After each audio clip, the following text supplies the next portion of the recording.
Hello viewers, வணக்கம் and welcome to my channel. நம்ம வீட்டு ஸ்பெஷல். நான்வெஜ் விரும்பி சாப்பிட்றவங்க கறி டெய்லி சாப்பிடணும் அப்படின்னு ஆசைப்படுவாங்க. ஆனா பிராக்டிக்கலா பார்த்தோம்னா டெய்லி நமக்கு வந்து கறி வாங்கிட்டு வந்து சமைக்க முடியாது. அந்த மாதிரி இருக்கிறப்போ இந்த மாதிரி மட்டனை வந்து நல்லா கிளீன் பண்ணி உப்பு கண்டமா செஞ்சு ஸ்டோர் பண்ணி வச்சுக்கிட்டோம் அப்படின்னா எப்பெல்லாம் நமக்கு வந்து கறி சாப்பிடணும் அப்படின்னு தோணுதோ அப்பெல்லாம் இதுல இருந்து ஒரு 2-3 பீஸ் எடுத்து எண்ணெயில போட்டு பொரிச்சு சாப்பிட்டோம்னாலே போதும். வேற எந்த சைட் டிஷ்ஷுமே தேவையில்லை. அவ்வளோ டேஸ்டா இருக்கும். நமக்கு ஒரு நான்வெஜ் ஃபுல் மீல் சாப்பிட்ட ஒரு திருப்தியும் கிடைக்கும். அதே சமயத்துல இதே நம்ம வந்து கறி குழம்புக்கு எப்படி செய்யறோமோ அதே மாதிரி கறியும் செஞ்சுக்கலாம். சாம்பார்லயும் இந்த உப்பு கண்டம் போட்டோம் அப்படின்னா சாம்பாருக்கு ஒரு எக்ஸ்ட்ரா பிளேவர் தரும். சூப்பரா இருக்கும். இப்ப வாங்க இந்த உப்பு கண்டம் எப்படி செய்யலாம் அப்படிங்கறத நம்ம இன்னைக்கு பார்ப்போம். இப்போ நம்ம உப்பு கண்டா செய்யறதுக்கு தேவையான கறியை கடையில இருந்து வாங்கிட்டு வரப்ப 2 விஷயம் கவனிக்கணும். ஒண்ணு பாத்தீங்கன்னா கடையில கறி வாங்கும் போதே தனிக்கறி இல்லைன்னா கெட்டிக்கறி அப்படின்னு சொல்லி வாங்கணும். அதாவது எலும்பு இல்லாத கறியை பார்த்து நம்ம வாங்கணும். அந்த மாதிரி கறி தான் வந்து உப்பு கண்டத்துக்கு நல்லா இருக்கும். ஏன்னா இதை வந்து நம்ம நூல்ல வந்து கோர்த்துதான் நம்ம வந்து இத காய வைக்கணும். அப்ப எலும்பு இருந்துச்சு அப்படின்னா காய வைக்கிறதுக்கு அதாவது நூல் கோர்க்கும் போது நம்ம ரொம்ப கஷ்டமா இருக்கும். அதனால தனிக்கறி கெட்டிக்கறி அப்படின்னு சொல்லி கேட்டு வாங்கிக்கணும். அதுக்கப்புறமா இத வந்து பீஸ் வந்து அவங்கள்ட்டே சொல்லி உப்பு கண்டத்துக்கு கொடுங்க அப்படின்னு சொன்னீங்கன்னா அவங்களே கட் பண்ணி தருவாங்க. கொஞ்சம் நார்மல் சைஸோட கொஞ்சம் பெரிய பீஸா கட் பண்ணி தருவாங்க. அப்படி கட் பண்ணும் போதுதான் அந்த கறியில இருக்க ஈரப்பதம் எல்லாம் உப்பு கண்டமா காஞ்சு நமக்கு நார்மல் பீஸ்ல வரும். நம்ம வீட்டுல நார்மல் மட்டன் குழம்பு செய்யற மாதிரி குட்டி குட்டி பீசஸா கட் பண்ணிட்டோம் அப்படின்னா இது உப்பு கண்ட காஞ்சு வரும்போது ரொம்ப சின்ன பீஸா போயிரும். அதனால 2 விஷயத்த கவனிச்சுக்கோங்க. ஒண்ணு, கறி வாங்கும் போது தனிக்கறியா எலும்பு இல்லாத கெட்டிக்கறியா பார்த்து வாங்கிக்கோங்க. 2வது, ரொம்ப குட்டியா கட் பண்ணிடாதீங்க. உப்பு கண்டத்துக்கு வேணும் அப்படின்னு சொல்லி கறிக்கடையிலே கொஞ்சம் பெரிய பீஸா கட் பண்ணி வாங்கிக்கோங்க. இப்ப இந்த கறிய நம்ம நார்மலா எப்பவும்ல தண்ணி ஊத்தி கழுவிக்குவோம்ல அது மாதிரி நல்லா கிளீன் பண்ணி எடுத்து வச்சுக்கோங்க. இப்ப நான் கறிய நல்லா தண்ணி ஊத்தி 2-3 தடவை நல்லா கழுவி கிளீன் பண்ணி வச்சுட்டேன். கிளீன் பண்ணதுக்கு அப்புறமா இந்த மாதிரி ஒரு ஜல்லடா வடிகட்டியில போட்டு ஒரு 2-3 நிமிஷம் வரைக்கும் நல்லா வடிகட்டி எடுத்துக்கிட்டேன். இது எதுக்கு அப்படின்னு பாத்தீங்கன்னா இப்ப தண்ணி வடிச்சதுக்கு அப்புறமும் இந்த அளவுக்கு தண்ணி வந்து நமக்கு கறியில இருந்து வெளியில வந்திருக்கு. இந்த மாதிரி தண்ணியோட நம்ம வந்து உப்பு கொண்டம் செய்யும் போது அதுல நம்ம சேர்க்கிற மஞ்சள் உப்பு இதெல்லாம் வந்து இந்த தண்ணியிலே வந்து வெளியில போயிரும். அப்ப அந்த கறியில எதுவுமே சாராது. உப்பும் மஞ்சளும் கறியில நல்லா சாரல அப்படின்னா உப்பு கண்டம் சீக்கிரமே கெட்டு போயிரும். அதனால இந்த மாதிரி வடிகட்டியில போட்டு தண்ணி ஒரு சொட்டு கூட இல்லாம எல்லாமே நல்லா வந்து தண்ணிய வெளியில எடுத்துருங்க. அதுக்கப்புறமா தான் மசாலா எல்லாம் சேர்க்கணும்.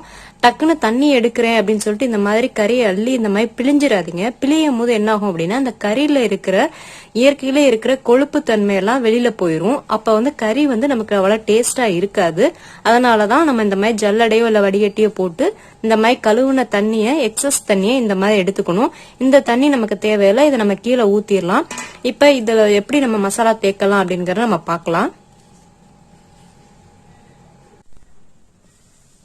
இப்போ உப்பு கண்டத்துக்கு தேவையான உப்பு சேர்த்துடலாம்.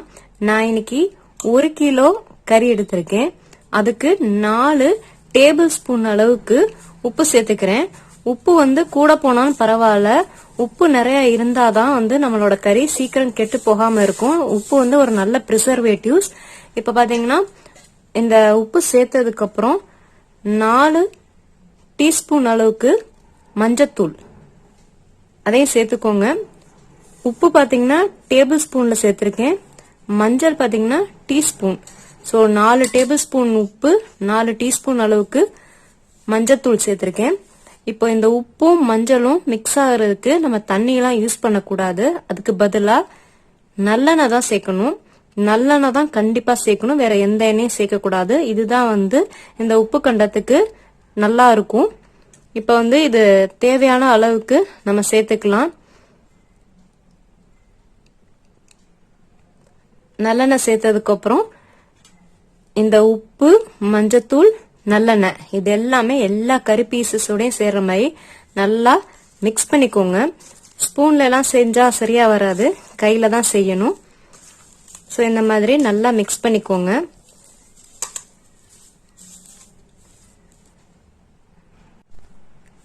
இப்போ உப்பு கண்டத்துக்கு தேவையான உப்பு, மஞ்சத்தூள், நல்லெண்ணெய் ஊத்தி நல்லா பிசைஞ்சாச்சு.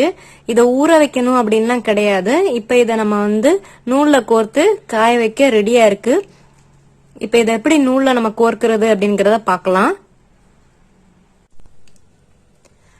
இப்போ உப்பு கண்டத்தை நூல்ல கோர்க்கிறதுக்கு ஃபர்ஸ்ட் நமக்கு இந்த மாதிரி நல்ல ஒரு கனமான கோணி ஊசி வேணும். கோணி ஊசி இல்லாட்டி நமக்கு ஃபைல் தைக்கிற ஊசி இருக்கும்ல, பெரிய ஊசி, அந்த ஊசி எடுத்துக்கோங்க.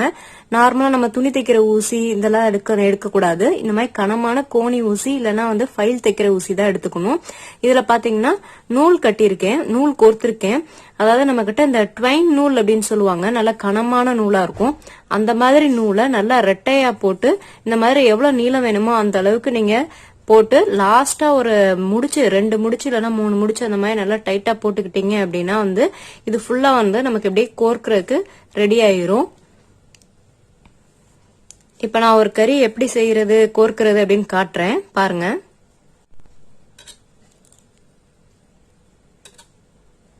உப்பு, மஞ்சத்தூள், நல்லெண்ணெய் சேர்த்த இந்த கறி துண்டை இந்த மாதிரி ஊசிக்கு, அதாவது அந்த கறி பீஸ்ல நடுவுல பக்கமா பார்த்து ஊசி வச்சு அப்படியே கோர்த்துருங்க.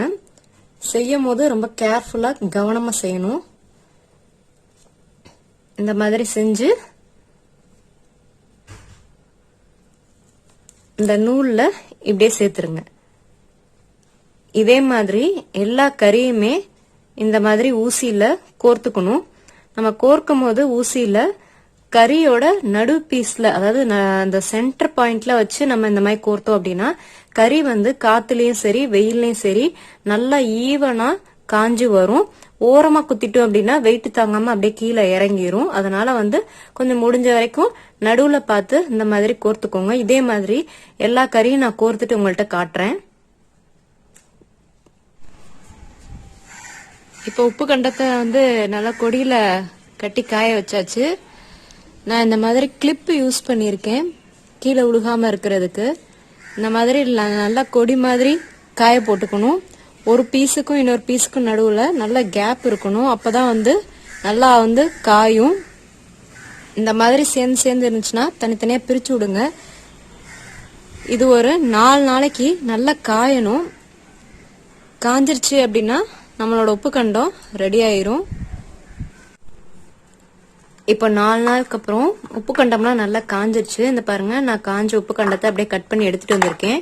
நம்ம போட்ட சைஸோட நம்ம காஞ்சதுக்கு அப்புறம் உப்பு கண்டத்தோட சைஸ் கொஞ்சம் சின்னதா இருக்கும். அதுக்காக தான் முதல்ல கொஞ்சம் பெரிய சைஸ்ல கட் பண்ணி போட்டுக்கோங்க அப்படிங்கிறது. ஏன்னா இந்த காய உப்பு கண்டத்துல இருக்கிற அந்த கறியில இருக்கிற ஈரப்பதம் போயிட்டு கொஞ்சம் கறி நம்ம போட்ட சைஸோட சின்ன சைஸா கொஞ்சம் சுருங்கி வரும். அதுக்காக தான் உப்பு கண்டம் கொஞ்சம் பெரிய பீஸா போடணுங்கிறது.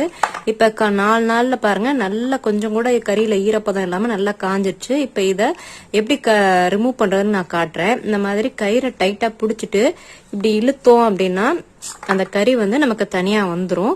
இதே மாதிரி எல்லா பீசஸும் நம்ம உப்பு கண்டத்தை இந்த மாதிரி தனியா எடுத்து ஒரு நல்ல ஏர்டைட் கண்டெய்னர்ல போட்டு யூஸ் பண்ணுங்க. எவ்வளவு நாளாலும் கெட்டு போகாது.